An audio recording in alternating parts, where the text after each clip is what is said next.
전능하신 하나님 말씀 낭송.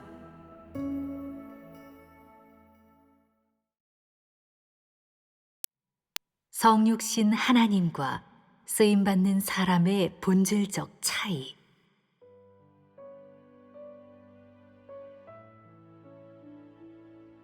하나님의 영은 땅에 임하여 찾고 또 찾으면서 오랫동안 사역을 해왔고, 하나님은 역대로 많은 사람을 사용해 그의 일을 하였다.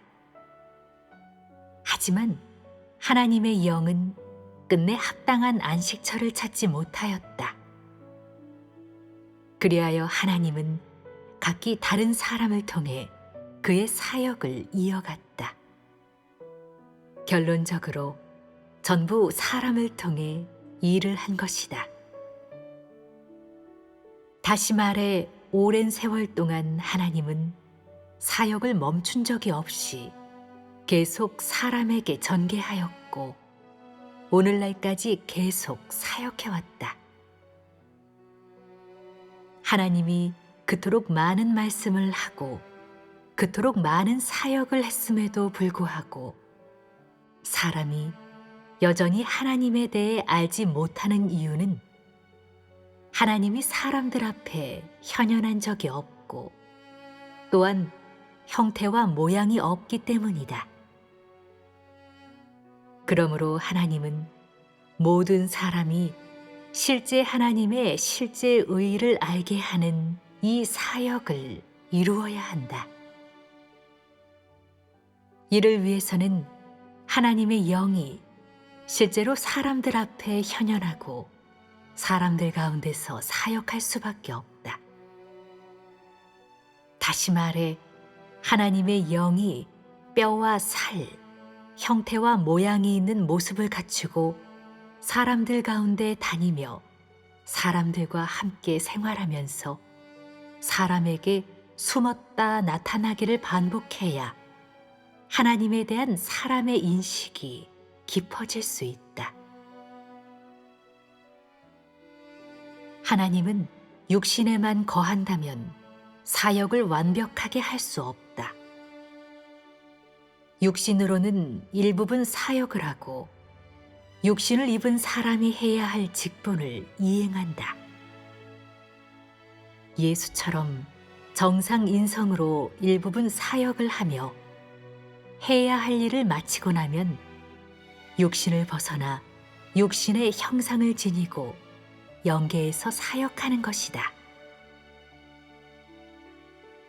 너희는 길 5에 있는 다음과 같은 말을 기억할 것이다. 나는 아버지가 내게 땅에서 아버지의 뜻대로 행하고 아버지의 부탁을 완수하기를 구하라. 나머지는 너와 무관하다라고 하신 말씀을 기억한다. 이 말씀에서 너는 무엇을 보았느냐? 하나님은 땅에 임하여 신성의 사역만을 행한다. 이는 하늘의 영이 성육신 하나님에게 준 부탁이다. 그가 와서 하는 일은 곳곳에서 말씀하는 것뿐이다. 각기 다른 방식으로 여러 위치에 서서 말씀을 하는데 기본 목적과 사역 원칙은 사람에게 공급하고 가르치는 것이다. 그는 사람과 사람 사이의 관계나 사람 생활의 세부적인 부분에 대해서는 신경 쓰지 않는다. 그의 주요 직분은 영을 대표해 말씀하는 것이다. 즉, 하나님의 영이 실제로 육신으로 현현하는 것이다. 그는 사람에게 생명을 공급하고 진리를 선포할 뿐 사람의 사역에 간섭하지 않는다. 즉, 인성 사역에는 참여하지 않는다는 말이다. 사람은 신성 사역을 할 수 없고 하나님은 사람의 사역에 참여하지 않는다. 하나님은 땅에서 이렇게 오랜 세월 동안 사역하면서 항상 사람을 통해 사역했다. 그렇다고 그 사람이 성육신 하나님이라는 의미는 아니다. 그저 하나님께 쓰임받는 사람이라고 말할 수 있을 뿐이다. 하지만 오늘날의 하나님은 직접 신성의 위치에서 말씀하고 영의 음성을 바라며 영을 대표해 사역할 수 있다. 똑같이 하나님의 영이 육신을 통해 사역을 하는 것인데 어째서 역대로 그렇게 많은 사람은 하나님께 쓰임 받으면서도 하나님이라고 불리지 못했겠느냐? 오늘날에도 하나님의 영이 직접 육신으로 사역하고 예수 역시 하나님의 영이 육신으로 사역한 것이었다. 하지만 이 양자는 하나님이라고 불린다. 그 차이는 무엇이겠느냐? 역대로 하나님께 쓰임받은 사람들은 모두 정상적인 사유와 정상적인 이성을 지니고 있었으며 사람의 처세 원칙을 알고 있었다. 또한 정상인의 생각과 정상인이라면 마땅히 갖춰야 할 것들을 전부 갖추고 있었으며 그들 중 대부분은 재능이 출중하고 천성적으로 총명했다. 하나님의 영은 그들의 은사인 재능을 통해 그들에게 역사했다. 즉, 하나님의 영은 그 사람들에게 있는 것을 발휘시켜 그들의 장점을 이용해 하나님을 위해 봉사하도록 한 것이다. 하지만 하나님의 본질은 생각도 사유도 없으며 사람의 뜻이 섞여 있지 않다. 심지어 정상인이 갖추고 있는 것도 결여되어 있다. 다시 말해 사람의 처세 원칙조차 통하지 않는다는 얘기다. 오늘날 땅에 임한 하나님이 바로 이렇다. 그의 사역과 말씀에는 사람의 뜻이 섞여 있지 않으며 사람의 사유도 없다. 그는 직접 영의 원뜻을 드러내고 직접 하나님을 대표해 사역한다. 즉, 영이 직접 말씀하고 신성이 직접 사역하므로 사람의 뜻이 전혀 섞여 있지 않다. 다시 말하자면 하나님이 입은 육신은 직접 신성을 지니고 있으며 사람의 사유나 생각이 없고 사람의 처세 원칙도 모른다. 만약 신성의 사역만 있다면 하나님의 사역은 땅에서 전개될 수 없을 것이다. 그래서 땅에 온 하나님은 반드시 하나님께 쓰임받는 몇 명의 사람들이 인성에서 하나님의 신성 사역에 협력하게 해야 한다. 즉, 인성 사역으로 신성 사역을 수호하는 것이다.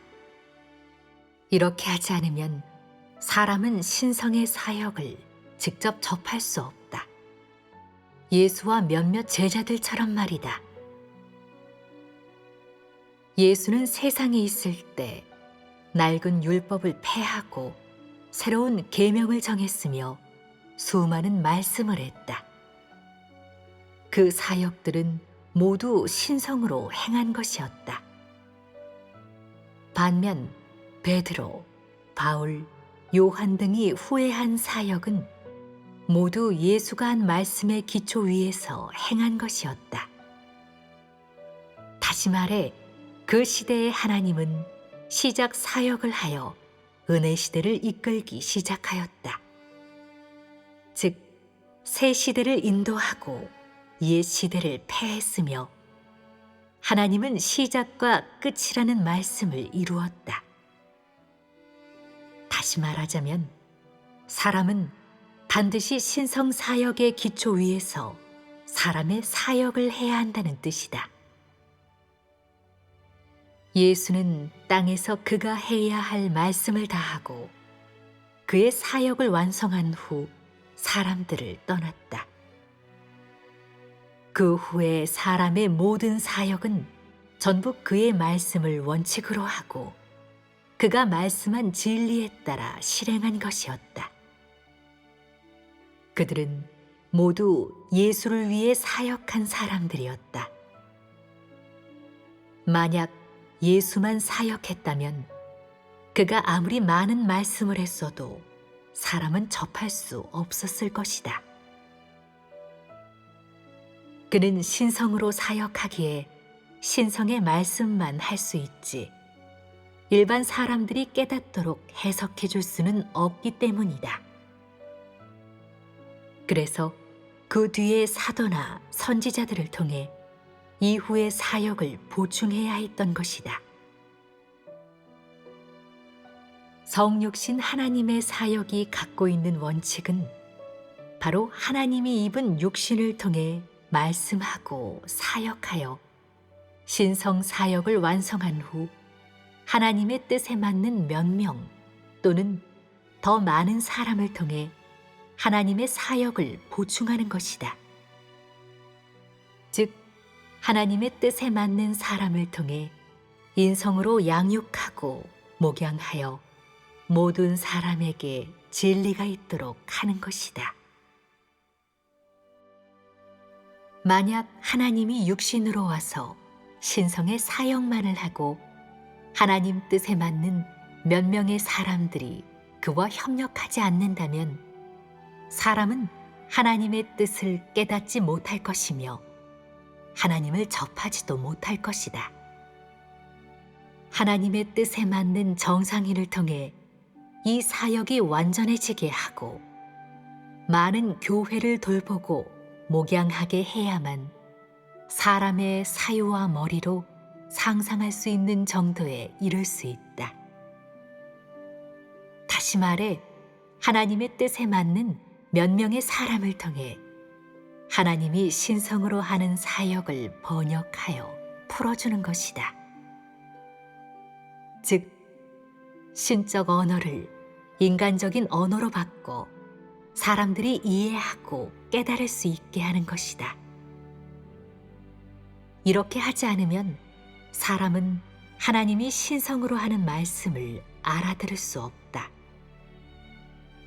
하나님의 뜻에 맞는 사람은 어쨌든 소수이고 사람의 이해력 또한 부족하기 때문이다. 그러므로 하나님은 성육신하여 사역할 때 이런 방식을 택한다. 신성의 사역만 있다면 사람은 하나님을 알지 못하고 하나님을 접할 수도 없다. 사람은 하나님의 언어를 모르기 때문에 하나님 뜻에 맞는 사람을 통해 그 말씀들을 확실히 전달해야만 이해할 수 있다. 반대로 하나님의 뜻에 맞는 사람들이 하는 인성 사역만 있다면 그것은 사람의 정상적인 삶을 유지할 수 있을 뿐 사람의 성품을 변화시킬 수는 없다. 하나님의 사역 또한 새로운 기점을 열지 못하고 그저 계속 제자리 걸음을 하며 옛것을 되풀이하게 될 것이다. 성육신 하나님을 통해 하나님이 해야 할 말씀과 사역을 육신에 거하는 단계에서 끝내고 그 뒤에 사람들이 또 그의 말씀에 따라 사역하고 체험해야만 사람의 생명 성품이 변화될 수 있고 시대의 흐름에 따라갈 수 있다. 신성 사역은 하나님을 대변하지만 인성 사역은 하나님께 쓰임 받는 것이다.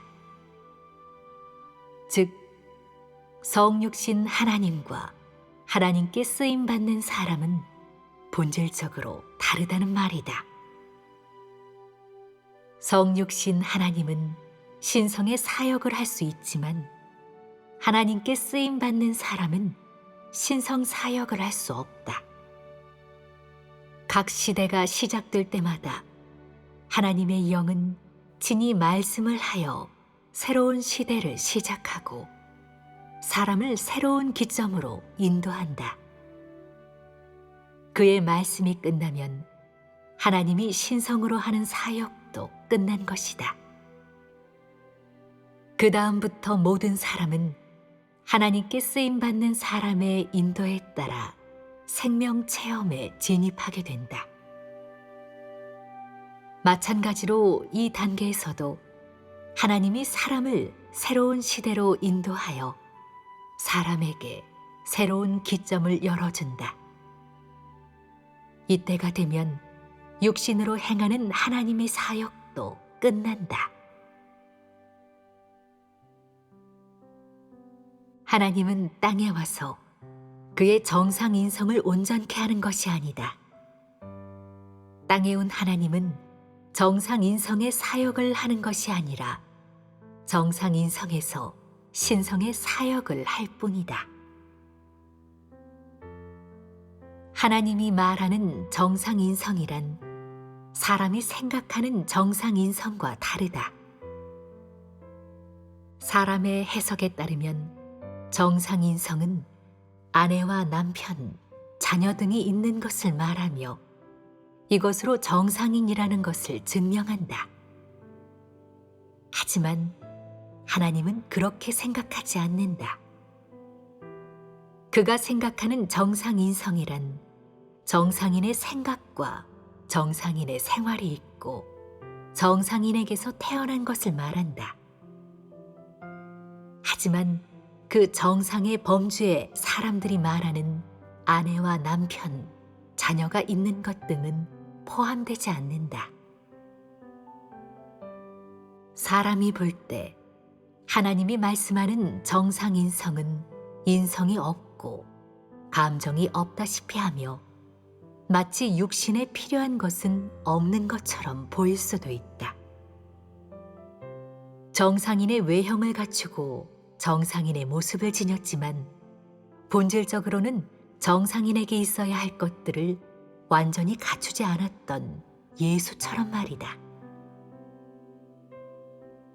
이러한 점을 통해 볼 때 하나님이 입은 육신의 본질은 정상 인성을 완벽하게 갖추는 것이 아니라 사람이 꼭 갖춰야 하는 것들의 일부만 갖추는 것이다.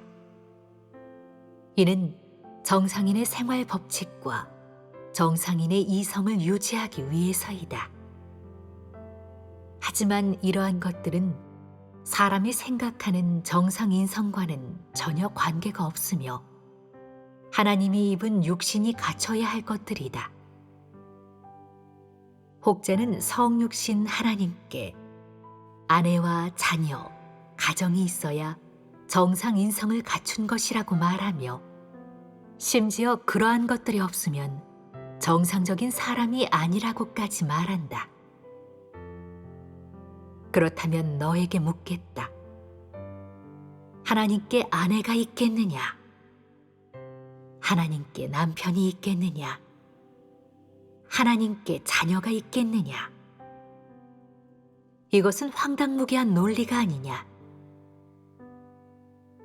하지만 하나님이 입은 육신은 돌틈에서 튀어나오거나 하늘에서 뚝 떨어진 것이 아니며 그 역시 정상인의 가정에서 태어날 수밖에 없으므로 그에게 부모와 형제가 있는 것이다. 이는 성육신 하나님의 정상인성에 당연히 갖춰져야 할 것들이다. 예수에게 부모와 형제가 있었던 것과 마찬가지로 이런 것은 다 정상적인 것이다. 하지만 그에게 아내와 자녀가 있다면 그의 인성은 하나님이 원하는 성육신 하나님이 갖춰야 할 정상인성이 아니다. 만약 그랬다면 그는 신성을 대표해 사역할 수 없었을 것이다. 그는 아내와 자녀가 없었지만 정상적인 사람에게서 그리고 정상인의 가정에서 태어났기에 신성 사역을 할 수 있었다. 좀 더 분명하게 말하자면 하나님이 생각하는 정상인이란 정상적인 가정에서 태어난 사람을 의미한다. 이런 사람만이 신성 사역을 할 조건을 갖출 수 있다. 하지만 그에게 아내나 남편 또는 자녀가 있다면 그는 신성 사역을 할 수 없다. 사람에게 필요한 정상 인성만 갖췄을 뿐 하나님이 원하는 정상 인성은 갖추지 못했기 때문이다. 하나님의 생각은 흔히 사람의 인식과 판이하게 다르며 큰 차이가 있다. 하나님의 이번 단계 사역에는 사람의 관념을 일축하는 것이 수도 없이 많으며 사람의 관념과 크게 다르다. 이 단계 사역은 전적으로 신성이 개입해 사역하고 인성은 조연의 역할만 한다고 할 수 있다. 하나님은 땅에 와서 친히 자신의 사역을 하기 때문에 사람의 개입을 허락하지 않는다. 그러므로 그는 직접 말씀이 육신되어 자신의 사역을 한다. 또한 이번에 성육신한 것을 기회로 사람에게 새 시대를 열어주고 하나님의 다음 단계의 사역을 알려주어 모든 사람이 그가 말씀한 길을 따라 실행하게 한다. 그렇게 되면 육신으로 하는 하나님의 사역도 끝난 것이므로 그는 사람을 떠나고 사람과 이별할 것이다. 더 이상 정상 인성을 가진 육신에 거하지 않고 사람을 떠나 다른 부분의 사역을 할 것이다. 하지만 그는 이 사람들에게 그리고 그의 마음에 맞는 사람을 통해 땅에서의 사역을 계속 완성해 나갈 것이다. 단, 그것은 인성에서 행해진다. 성육신 하나님이 항상 사람과 함께 있을 수는 없다. 하나님께는 더 많은 사역이 기다리고 있기 때문이다. 그는 육신의 제약을 받아서는 안 되며 육신을 벗어나 그가 해야 할 사역을 해야 한다. 하지만 그는 육신의 형상을 지니고 사역한다. 땅에 온 하나님은 정상인처럼 죽을 때의 모습이 되어야 사람들을 떠나는 것이 아니다. 그는 육신의 나이와 상관없이 사역이 끝나면 사람을 떠난다. 그에게는 나이에 많고 적음이 없다. 그는 사람의 나이 계산법에 따라 날짜를 계산하는 것이 아니라 그의 사역 단계에 따라 육신의 생명을 끝내기 때문이다. 어떤 이는 육신으로 온 하나님은 어느 정도 성장해서 성인이 되고 나이가 차서 언젠가 육신이 말을 듣지 않을 때에야 떠날 거라고 생각할지 모르지만 이는 사람의 상상에 불과하다. 하나님은 그렇게 일하지 않는다. 그는 육신으로 와서 그가 해야 할 사역만 하지 정상인의 삶, 그러니까 부모에게서 태어나 성인이 되고 가정을 꾸리고 아이를 낳아 기르고 세상의 풍파를 겪는 등 정상인의 갖가지 활동을 하지 않는다. 하나님이 땅에 온 것은 하나님의 영이 육신을 입은 것이고 육신에 임한 것이다. 하지만 그는 정상인의 생활을 하지는 않고 그저 하나님 경륜의 한 부분을 완성한 후에 사람을 떠날 뿐이다. 그가 육신으로 왔지만 하나님의 영은 육신의 정상 인성을 온전케 하지 않는다. 그는 하나님이 예정한 시간에 신성으로 직접 사역하고 그가 해야 할 사역을 완성하며 그의 직분을 이행한다. 이것은 그의 육신의 수명과는 무관하다. 결론적으로 하나님의 영이 이 단계 사역을 끝내면 하나님이 입은 육신의 생명도 끝나는 것이다. 다시 말해, 육신이 얼마나 유지될지, 땅에서 얼마나 살 수 있을지는 전부 영의 사역에 따라 결정되는 것이지, 사람이 생각하는 정상 인성과는 아무 관계가 없다. 예를 들어, 예수는 육신에서 33년 반 동안 살았다. 육신의 수명만 보자면 죽을 수 없는 나이였고 떠나서도 안 됐지만 하나님의 영은 그런 것들을 상관하지 않았다. 그의 사역이 끝나자 육신도 거두어들이니 육신은 영을 따라 사라진 것이다. 하나님은 육신에 있을 때 이러한 사역 원칙을 가지고 있다. 그러므로 엄격히 말해서 성육신 하나님께는 정상 인성이 없다는 것이다. 다시 말하지만 그가 땅에 온 이유는 정상인의 삶을 살기 위해서도, 정상인의 삶을 산 후에 사역을 하기 위해서도 아니다. 정상인의 가정에서 태어나기만 하면 신성 사역을 할 수 있기 때문에 사람의 어떤 뜻도 혈기도 섞여 있지 않으며 사회성은 더욱 말할 것도 없다. 또한 사람의 사유나 관념은 물론 처세 철학과도 관련이 없다.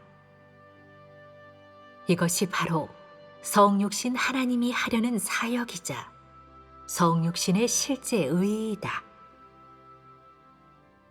하나님이 육신으로 온 주된 이유는 육신이 해야 할 사역을 하기 위해서이지 다른 번잡한 과정은 없다. 그는 정상인의 체험을 갖추지 않는다.